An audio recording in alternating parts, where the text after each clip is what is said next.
Muy buenas tardes.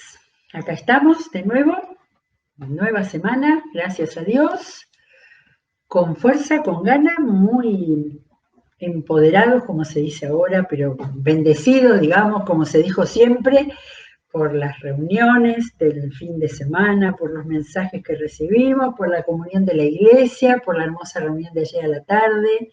Así que, bueno, firmes en el Señor de que estamos en un tiempo muy difícil, pero vamos para lo mejor y lo mayor, como nos enseñó Sebastián ayer a la mañana. Bueno, vamos a hacer un viraje. Venimos de abrir la Biblia mucho o bastante, digamos, en el Antiguo Testamento, así que tuve deseos de volver a escuchar a Jesús. Y en un sentido lo que estaba pensando era a caminar con Jesús cuando Él en los evangelios nos mostró lo que hacía, y en este caso no tanto ver lo que hacía, sino lo que decía, ¿sí? Y entonces para eso uno de los temas que tenía ya así programado era los mensajes de Jesús que aparecen en el Evangelio de Juan. A muchos nos tenemos como evangelio preferido el de Juan. Y por supuesto, y lo hemos dicho muchas veces, el hecho de que él escribiera al final, casi al final de su vida, del siglo I y de los otros evangelios que ya andaban circulando por todos lados, eso creemos, entonces que él tuvo la sabiduría y la dirección del Espíritu Santo para poner en su evangelio cosas diferentes que no hubieran contado los otros evangelistas, y a la vez teniendo la claridad de ciertas cosas, no solamente para completar el panorama de estas no biografías, pero sí esta obra y vida de Jesús que aparece en los evangelios, sino para poner algunas cosas esenciales, casi completando lo que no había estado de una manera más profunda en el relato de los tres evangelios sinópticos. En realidad, porque desde Marcos, que amontona muchos hechos, más Mateo y Lucas pusieron más mensajes, porque lo que querían mostrar es quién fue Jesús y qué es lo que hizo, ¿sí? Y entonces el deseo de demostrarlo sanando y hablando y discutiendo y con una actividad muy grande, visible, para ver su obra y su caminar entre la gente. Por eso fue Juan el que tuvo, cuando él, revisando quizás todo eso, dijo, bueno, Señor, acá tengo que poner algunas cosas. Me acuerdo en mis tantos años de lectura de la Biblia, cuando descubrí que en cada capítulo del Evangelio de Juan hay un hecho, un encuentro, especialmente hay un encuentro, o algo muy, muy especial, la mayoría de los cuales no están en los otros evangelios, ¿no? Así, capítulo 2 empezó yendo a una fiesta, y está el relato de las bodas de Caná, que no estaban en los otros, y en el capítulo 3 tenemos la formidable encuentro, evangelización y enseñanza al gran maestro Nicodemo, que no lo contó tampoco ninguno de los otros evangelistas, y en los cuales empezamos a ver cómo Jesús presentó claramente el mensaje de la salvación, ¿no? Y en Juan 4 tenemos a la mujer samaritana, tampoco no contado, con un montón de temas que pueden salir de ahí por lo que significó de importante ese encuentro con esa mujer extranjera y mujer, y además con una cosecha de un montón de gente de Samaria y de Samaria que habían conocido y encontrado al Señor. Y bueno, me paré en Juan 5, donde aparece un mensaje, también hay un mensaje a Nicodemo, pero en Juan 5 hay un mensaje importante, largo, Y acá nos enfrentamos a ese tema de siempre en cuanto a la lectura, ¿sí?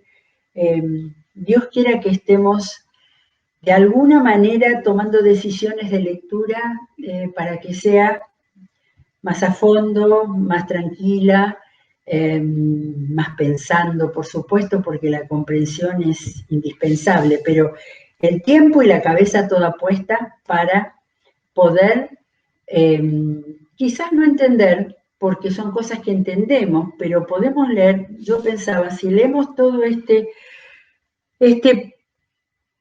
mensaje, desde el versículo 19 del capítulo 5 de Juan hasta el 47, son unos cuantos versículos, ¿sí? Si nosotros lo leemos rápidamente y terminamos y nos preguntamos de qué habló Jesús, y bueno, vamos a sacar así varios temas, ¿eh?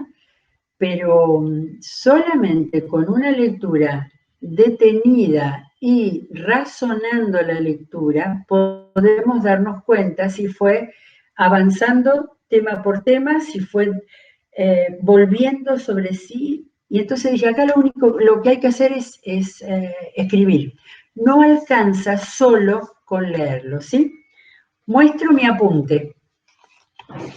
¿Se ve? Este apunte son todas las ideas que saqué de versículo por versículo, ¿sí?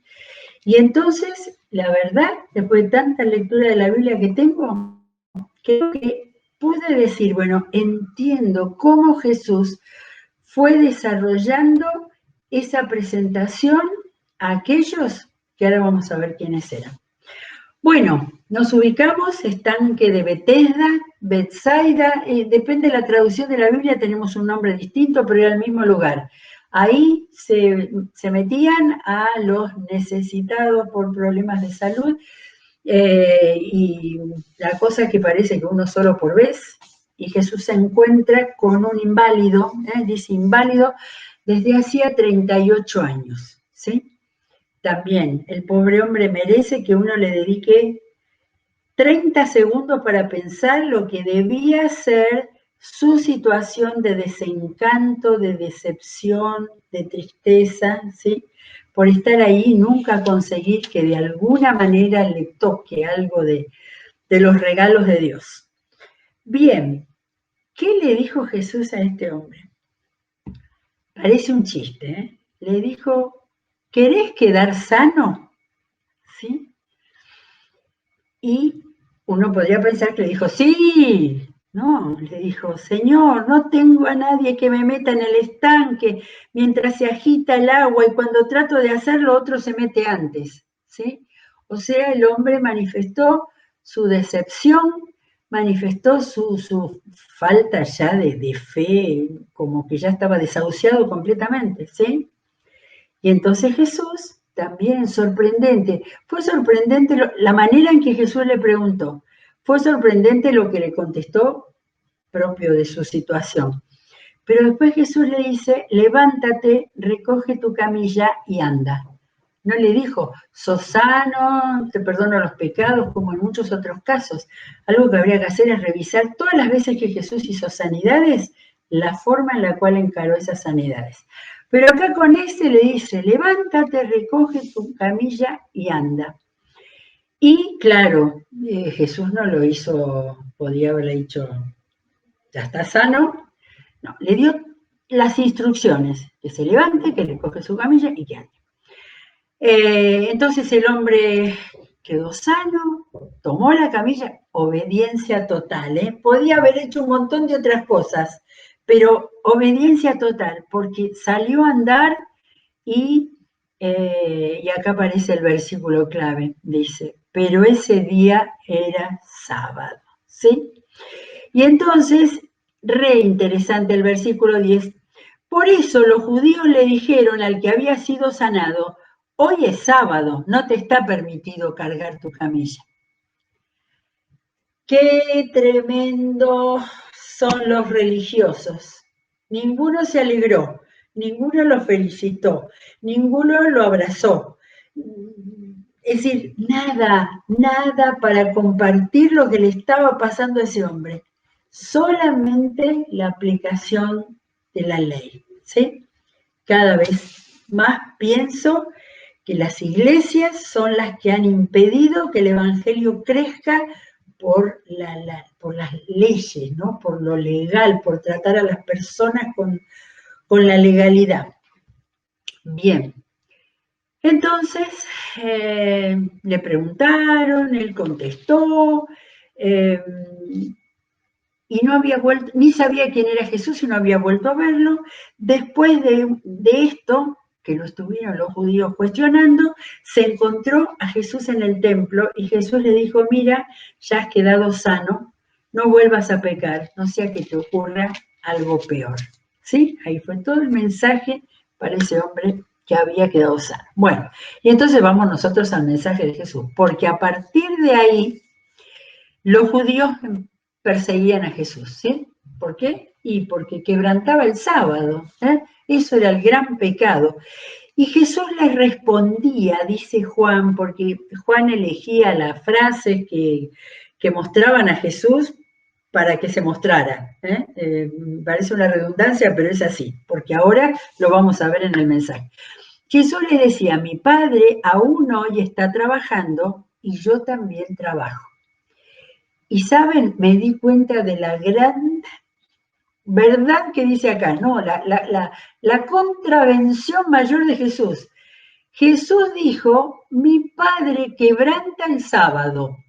O sea, mi Padre que hizo el mandamiento del sábado, quebranta el sábado, porque le importa más las personas que las leyes. Tremendo, nunca me había fijado, nunca me había dado cuenta, solamente cuando uno va a la palabra con la actitud, y mirando y leyendo y pensando. Bueno, entonces todos los demás estaban ahí ya, encontraron con eso para querer matarlo a Jesús y para hacerle todo. Entonces, acá Juan en el versículo 19 desenvuelve el mensaje de Jesús a partir de toda ese cuestionamiento. Jesús dijo en el 19, ciertamente les aseguro que el Hijo no puede hacer nada por su propia cuenta, sino solamente lo que ve que su Padre hace. Porque cualquier cosa que hace el Padre, la hace también el Hijo. ¿Sí? Bastante complicadito, pero por eso hay. Entonces acá dice que el Hijo hace lo que el Padre hace. Acababa de decir eso, que mi Padre trabaja y yo también trabajo. Lo está explicando acá. El Hijo hace lo que el Padre hace. Ellos podrían saber lo que Dios hacía porque tenían la Biblia, sin embargo a Jesús no lo querían reconocer, así que Él está planteando la identidad a partir de Dios. El 20, pues el Padre ama al Hijo y le muestra todo lo que hace. Acá agrega, es un padre que ama al Hijo. Uy, el tema del amor para estos legalistas no era nada de que estuviera en su libreto. ¿Vamos tomando nota? Lo segundo que dice es que el padre ama al Hijo y le muestra todo lo que hace. Por amor entre el Padre y el Hijo, el Padre le muestra lo que hace para que Él lo haga. Sí, y aún cosas más grandes que estas le mostrará que los dejará a ustedes asombrados. Ya muchos estaban viendo, pero Jesús siempre está anunciando hacia adelante. Vamos al 21. Porque así como el Padre resucita a los muertos y les da vida, un paso más. Dice que el Padre resucita y seguramente ellos creían que Dios podía hacer todas las cosas. Así también el Hijo da vida a quienes a Él le place. O sea, Jesús estaba agregando que Él también podía dar vida, ¿sí? Creo que después aparece el tema de la resurrección, pero no sé si ya había pasado en este momento cuando resucitó a la hija de Jairo, así que iba a resucitar después a Lázaro. Entonces, vuelvo, Porque así como el Padre resucita a los muertos y les da vida, así también el Hijo da vida a quienes a Él le place. Un punto más, si estamos anotando, ahí agrega, resucita a los muertos y el Hijo da vida. 22. Además, el Padre no juzga a nadie, sino que todo juicio lo ha delegado en el Hijo. Los mató. A esta altura ya la cantidad de cosas que le va diciendo, se dan cuenta que la división en versículos fue con cada elemento nuevo. El Padre no juzga, y estaba la ley, pero todo juicio lo ha delegado en el Hijo. Es que realmente lo que estaba haciendo Jesús acá, con estas palabras, los estaba juzgando a partir de que el Padre trabaja y que había sanado a un enfermo en día sábado, diciendo el ser humano es más importante. Para que todos, entonces él lo ha delegado en el Hijo, para que todos honren al Hijo como lo honran a Él. Vamos sumando todas las cosas, acá agrega que Jesús está pidiendo, está diciéndoles, no está pidiendo, está diciéndoles que Dios quería que lo honren a Él. El que se niega a honrar al Hijo no honra al Padre que lo envió. Y ahí Jesús estaba haciendo juicio sobre ellos. Vamos al 24. Ciertamente, el 24 para mí, lo marqué todo, ahí hay como una recopilación de todo lo que está diciendo. Ciertamente les aseguro que el que oye mi palabra, oye y cree al que me envió, tiene vida eterna y no será juzgado, ya habrá sido hecho justo, sino que ha pasado de la muerte a la vida. Acá está el Evangelio, acá les predicó todo el Evangelio. Para eso vino con todos los pasos mostrando cómo el Padre lo ama, el Padre le ha dado autoridad, el Padre quiere que lo honren. ¿Qué faltaba para que entendieran que Él era Dios? Seguimos. En el 25, ciertamente les aseguro que ya viene la hora y ha llegado ya en que los muertos oirán la voz del Hijo de Dios y los que la oigan vivirán.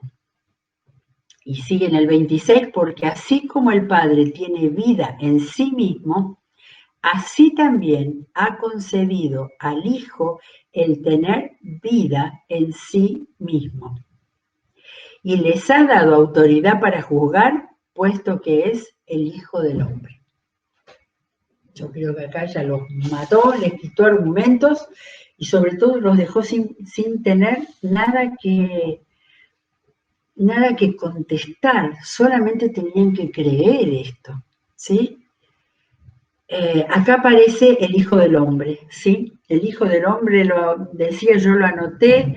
En Lucas 6 aparece que Jesús dijo, el Hijo del Hombre es el Señor del sábado. Ahí aparecieron. Hay como 80 veces que aparece la nominación Hijo del Hombre, ¿sí? Y Jesús eligió ese nombre viene del libro de Daniel, es donde dice que a Daniel se le apareció uno como hijo de hombre. Jesús tomó ese nombre, porque claro, si a esta altura hubiera estado diciendo yo soy hijo de Dios, ya lo hubieran matado. Él se nominó hijo de hombre, que para los judíos era una frase conocida, pero analicemos todas las cosas que va él diciendo, porque así como el Padre tiene vida en sí mismo, así también ha concedido al Hijo tener vida en sí mismo.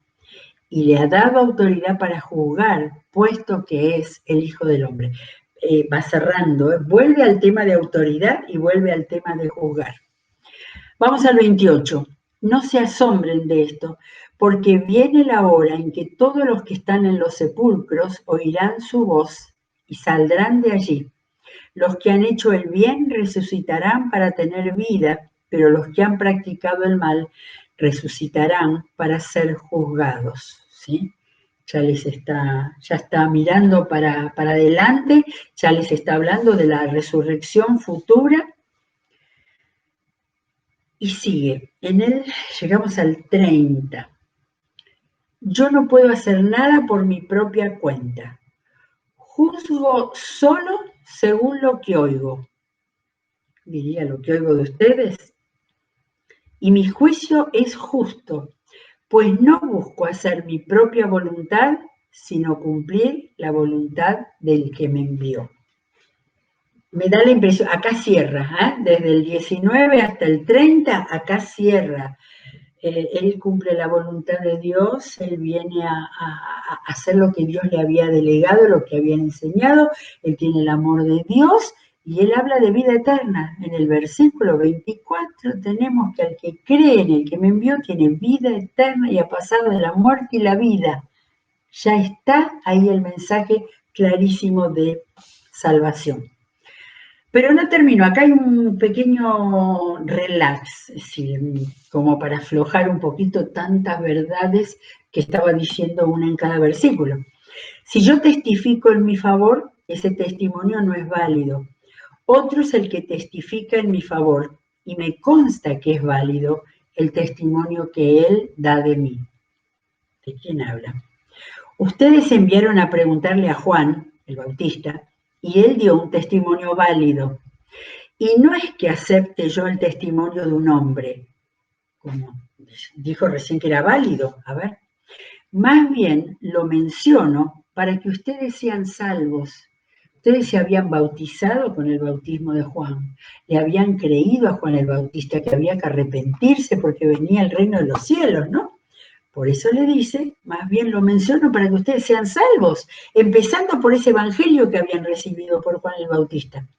Juan era una lámpara encendida y brillante, y ustedes decidieron disfrutar de su luz por algún tiempo. Bien, ahí les estaba reconociendo si es que habían creído, si es que se habían arrepentido. Pero sigue, 36, el testimonio con que yo cuento tiene más peso que el de Juan, porque esa misma tarea que el Padre me ha encomendado que lleve a cabo y que estoy haciendo, es la que testifica que el Padre me ha enviado. ¿Se entiende? La tarea que el Padre me ha encomendado que lleve a cabo y que estoy haciendo, esa testifica que el Padre me ha enviado. Me acordé de lo que estuvimos viendo la semana pasada, cuando contó la señal de Jonás y dijo, mayor que Jonás es este, y hablaba de él. Y acá está diciendo, el testimonio de Dios es mayor que el de Juan el Bautista sobre él, ¿sí? Uno podría preguntarse, ¿cómo puede ser que no entendieran? ¿No? ¿Cómo puede ser que no lo reconocieran? ¿Cómo puede ser que el legalismo religioso e hipócrita, claro, fuera más que ese hombre, el Hijo de Dios, les estaba hablando y les estaba explicando con este detenimiento, ¿sí? Bien, entonces el Padre mismo que me envió ha testificado en mi favor. Ustedes, acá lo que les dice es tremendo, ustedes nunca han oído su voz, ni visto su figura, ¿sí? Acá estaba ese poder que le dio el Señor de juicio, acá está. Le está diciendo, ustedes mismos no han oído su voz ni visto su figura, salvo Moisés, ¿no? Pero miren lo que dice, ni vive su palabra en ustedes, porque lo que les quedó es su palabra. Y ya a esa altura, cuando Juan escribió, cuando Jesús estuvo con ellos, ya circulaban todos los libros del Antiguo Testamento, ya los tenían, no juntos quizás, pero los rollos que tenían en todas las sinagogas estaban. Ni su palabra, no han oído su voz, ni visto su figura, ni vive su palabra en ustedes, porque no creen en aquel a quien él envió. El no creer en Jesús estaba mostrando que no creían en la palabra que Dios le había dado, que era la Biblia. Y entonces acá les agrega, ustedes estudian con diligencia las Escrituras porque piensan que en ellas hallan la vida eterna. claro, el perdón por los sacrificios y por todas las cosas ceremoniales que ellos hacían. Y son ellas, las escrituras, las que dan testimonio en mi favor. ¿Sí? Está confirmando Jesús las escrituras, a las cuales en el Sermón del Monte, él había resignificado, reafirmado y las había estirado mucho más. ¿Sí? Amar a los enemigos.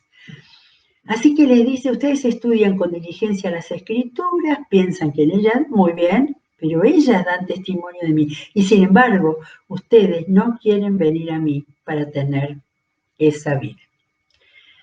Después de todo este desarrollo, es posible que estuvieran, es posible que los que estaban escuchando ahí estuvieran empezando a mirar cómo se está alabando a sí mismo, ¿no? El pedestal sobre el cual se había puesto. Porque, lo digo porque Jesús dijo, la gloria humana no la acepto, ¿sí? No estaba buscando gloria humana. Pero ustedes los conozco y sé que no aman realmente a Dios. Sé que no aman a Dios. Yo he venido en nombre de mi Padre y ustedes no me aceptan. Pero si otro viniera por su propia cuenta, a ese sí lo aceptarían. ¿Cómo va a ser posible que ustedes crean si unos a otros se rinden gloria, pero no buscan la gloria que viene del Dios único? Esto me hizo pensar en idolatría, ¿no? Está diciéndole cualquiera que venga y que les guste lo que dicen y que les sea aceptable, a ese sí le van a creer, ¿sí? Y sigue pasando el mundo y el ser humano sigue buscando no al Dios verdadero que vino encarnado, sino que a todos los que le resultan atractivos, gloriosos, interesantes, y a esos sí, dice, a esos sí aceptarían. ¿Cómo va a ser posible que ustedes creen si unos a otros se rinden gloria, pero no buscan la gloria que viene del Dios único? Ahora me doy cuenta que después de todas las cosas que habló, ahora también habla de la gloria de Dios. ¿Sí? Todos los puntos que tenemos en todo el Nuevo Testamento, acá Jesús lo dijo en este mensaje. No buscan la gloria que viene de Dios. Ya había hablado de la vida eterna, de pasar de muerte a vida, de resurrección, y también habla de buscar la gloria que viene del Dios único. Y este tema, Juan, con lo que Jesús dijo, lo iba a desarrollar otras veces. Bueno, pero no piensen, 45, pero no piensen que yo voy a acusarlos delante del Padre. Ojo que había dicho que el Padre le había delegado el juicio, él podía juzgarlos, pero dice, no piensen que yo voy a acusarlos delante del Padre. Quien los va a acusar es Moisés. ¿Y qué es Moisés? La ley, la Biblia, la palabra de Dios. Si le creyeran, en quien tienen puesta su esperanza, claro, en la letra de los rollos que leían en la sinagoga. Si le creyeran a Moisés, me creerían a mí, porque de mí escribió él. Pero si no creen lo que él escribió, ¿cómo van a creer mis palabras? Yo no sé si Jesús terminó con una pregunta, ¿no? Vieron que hemos visto mensajes de los profetas que terminaron con una pregunta. Si tomó todo lo que Juan, cómo tiene que haber trabajado el Espíritu Santo en Juan para que recordara tantos detalles y sin embargo tan paso a paso toda la palabra del Señor, todo lo que Jesús significó, todo lo que vino a hacer y todo lo que fue, está acá en este mensaje del capítulo 5 de Juan. Y termina así. Si no creen lo que él escribió, si no creen lo que dice la Biblia, ¿cómo van a creer mis palabras? Acá no había ni ignorancia ni desconocimiento. Pienso que también en toda la historia y también hoy hay gente que conoce la Biblia, pero se queda con la letra y no creen ni entregan la vida a Él. Bueno, extraordinario mensaje, extraordinario. Mañana seguimos con el capítulo 6 y hay otro mensaje tremendo en el capítulo 6 y vamos a ver la situación y todo lo que nos ilumine el Señor para poder entender, para poder hacer lecturas en las cuales realmente entendamos y nos apropiemos de lo que Jesús mismo nos dijo y nos dejó. Muy bien, cerramos la Biblia por hoy, la seguiremos abriendo en nuestras casas en todo el momento que haga falta. Y los bendigo, que el Señor nos dé una tarde hermosa y llena de bendición hasta el final del día. Hasta mañana.